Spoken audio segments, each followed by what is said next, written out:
Really? Yeah, man, I got an offer I couldn't turn down. Doing reviews for real TV, broadcast live and everything. And I'm getting paid. Oh, hey, wow, man. Good job. I mean, I'm gonna miss you, but I know it's gonna be tough on you in the beginning, I'll get over it. but with time, you'll get over my absence. I'm good, man. Don't have to be a tough guy, man. You 9, scored a little something about it. Seriously, not an upset 7, bone in my body. 6, Good job. 5.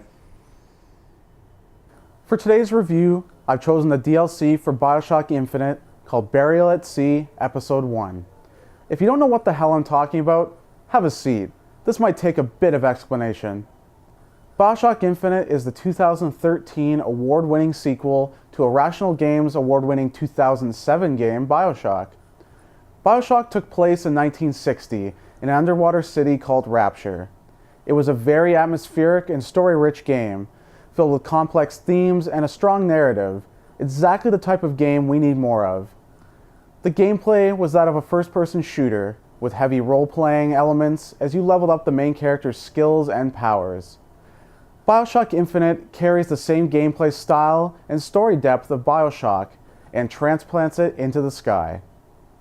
BioShock Infinite takes place in 1912 in the city of Columbia, a flying city full of racists. Columbia is as unique and gorgeous in the sky as Rapture is under the waves.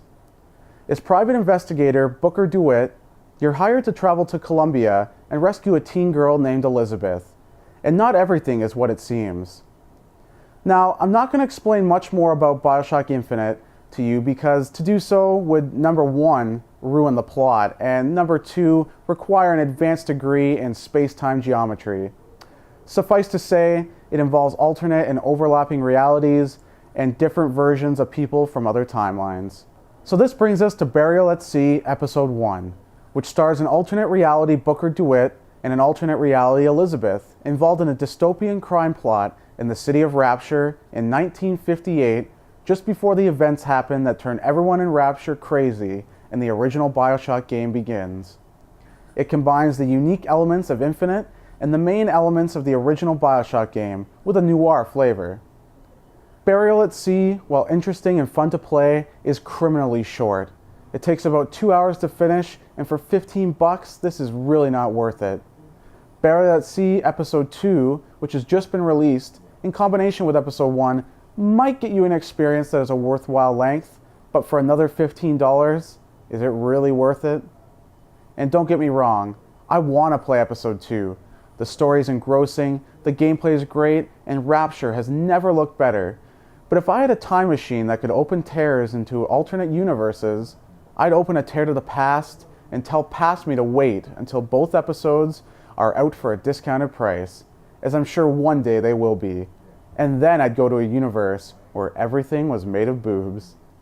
That's all for my review of BioShock Infinite's DLC. I'm Cole Sutton Greenhalgh. On behalf of TJ Smith, that's Real Reviews. And that's a wrap.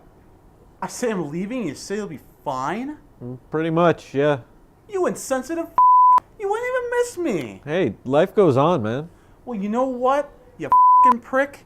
April Fool's Day. I'm not going anywhere. Whoa. You don't gotta lie to me just to spare my feelings. No, I'll be just fine. I'm not lying. It's April Fool's Day. I'm not lying.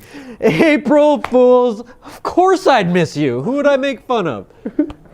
You knew it was a joke all along? Of course I did, my foolish friend. Who would hire you? Yeah, true that.